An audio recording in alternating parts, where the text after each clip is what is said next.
And that is why flipping that formula to sales less profit equals expenses gets us to focus on the sales still, because sales is an important thing to focus on in our business, but it also then secondarily gets us to focus on that profit, because that is so incredibly important.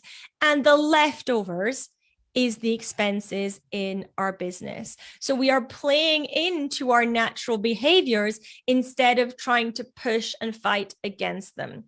When we say that sales less expenses equals profit, what we end up doing is we end up living off the financial scraps of our business. But when we pull profit forward and we have it as a focus, then that becomes an area that increases and rises along with the sales as well. Okay.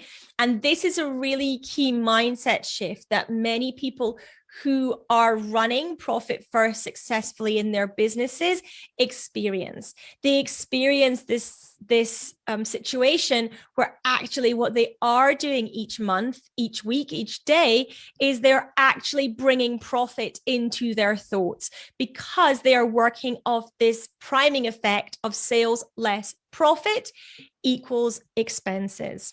Okay.